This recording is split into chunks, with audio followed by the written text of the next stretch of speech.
What's up, everyone? The Godfather Dictator, and I'm back with Chapter 3 for the Master Ninja No Damage with Equipment. Now, for this chapter, it's going to be the same thing, very similar to what we did on the previous run. It's just obviously we're going to be more powerful, and here it will kind of be scary to see how much damage the dual sword do with equipment on Master Ninja or for Dynamo, you know. And even here, you know, you can see the fact that I'm actually fully killing Black Tack Soldier with an ultimate technique combined with a White Tack Soldier, you know, incredibly strong. And you don't one-shot those guys yet with the ET because they still have a, you know, a good bit of HP. But once we get it to level 2, once we get the Dragon Sword to level 2, it's gonna be pretty much one-shotting these guys also. And we're gonna go level it up. We'll also level up the dual sword after we get them in that chapter. Unlike if, you know, you've been doing a speed run, you don't want to go level up the sword or anything because you will waste too much time on it. But because this is a no damage run, we're gonna go upgrade it. So right now we're gonna level up the Dragon Sword to level 2, and we're gonna be buying the extra technique that goes with it.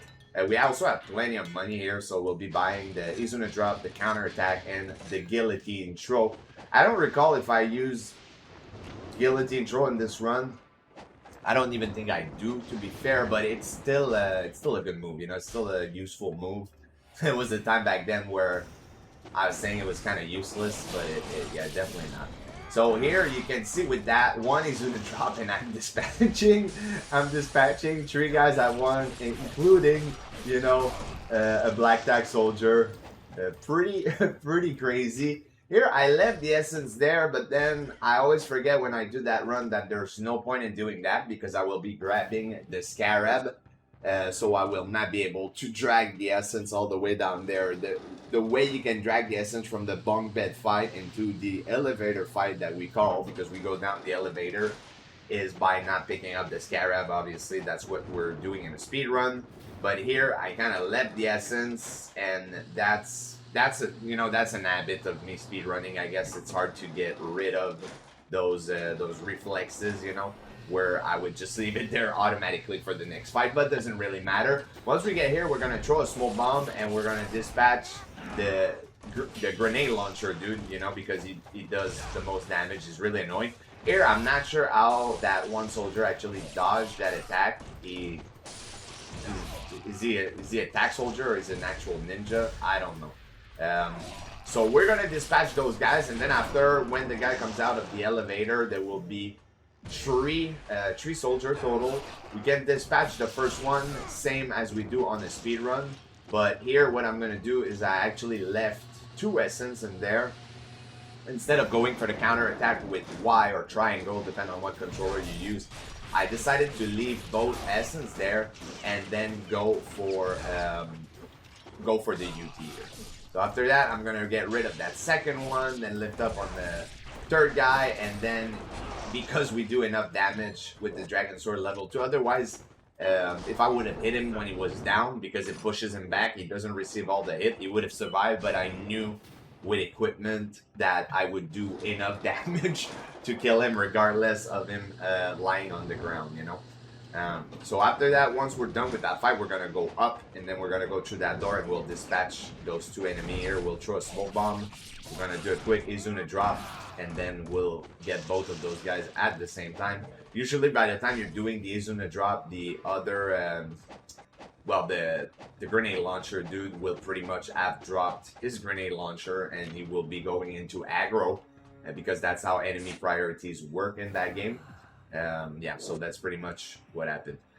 I'm also getting a refill of smoke bomb here. Automatically on that difficulty, when you speak to Muramasa after you grab a Scarab, he will give you a refill of smoke bomb. So make sure that, you know, you use those smoke bomb before, you know.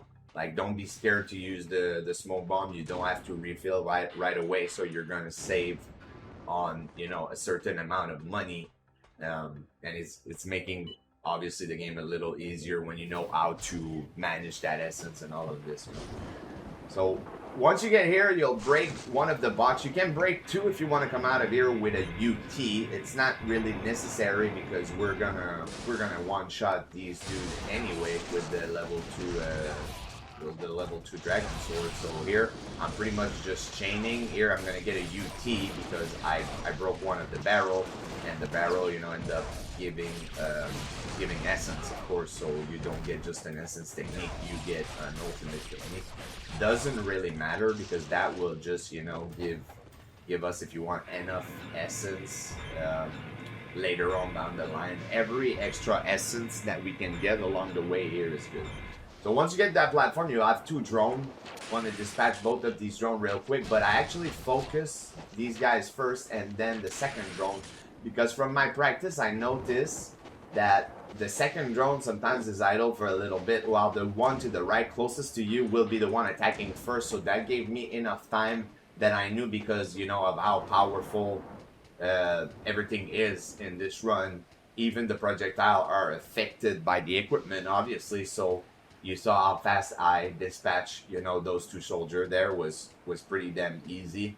You can do it the other way around if you prefer. You can dispatch both drones, but after it's just a little tricky to actually, you know, kill the other guy, because you need to put yourself in some kind of angle, and it's just annoying. And this guy would just, I don't know, he would just not go overboard, I guess. Didn't want to get thrown off.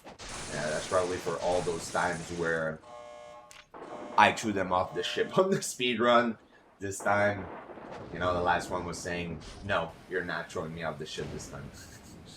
So once you kill those guys, you will get an extra fight here, and I'm destroying that barrel because I know I'm gonna get an essence from it, and that's gonna make it super easy to dispatch the first black tank soldier, and after I'm gonna be able to take out the other grenade launcher dude real quick.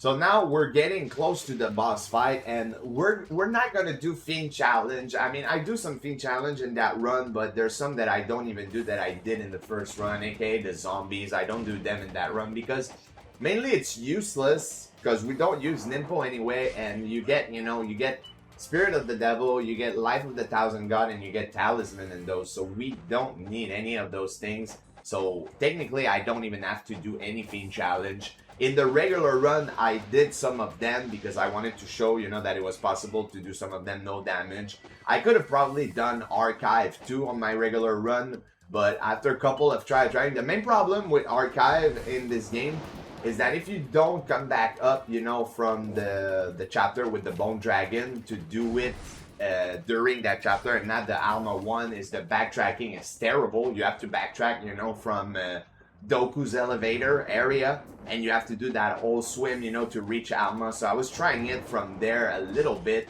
and then because the enemy aggro differently in that game, the trick of standing up if you want the stairs on the second floor doesn't really work well, like at all. There's a lot of time where the red ninja will stay down for some reason, and he will just like throw incendiary shuriken at you. So there's not much, there's not much you can do there, and it would have just been persistent, you know. And if I ever want to redo a way more complete run, I wouldn't keep it for the Alma chapter. I would do it for the previous chapter so I could save outside the monastery and go straight, you know, to the archive without having to do the terrible backtracking, because that's the problem there. It's not the challenge itself or me not having the patience, is that I don't have the patience to redo that backtracking every time, you know, I get hit during that Fiend challenge. And there's just some also that are super boring, aka, you know, the Stadium Challenge. Great Bridge, the same thing. I was messing around with it with equipment, thinking maybe it would be a little bit different. And there's some weapons that are way stronger, but you still don't one-shot them with the UF. You can one-shot one of them individually with the Dark Dragon Blade, but it's not enough to group kill them, you know, so I didn't even bother. So now we're getting to Dynamo, and you're gonna see how ridiculous the dual sword level 2 are against that guy. This was my first try, by the way, and I did that fight my first try. And I wasn't necessarily impressed that I did it my first try, because look at the damage, you know what I mean? It's absolutely ridiculous.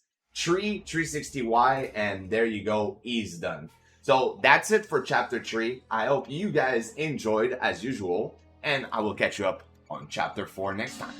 Peace out.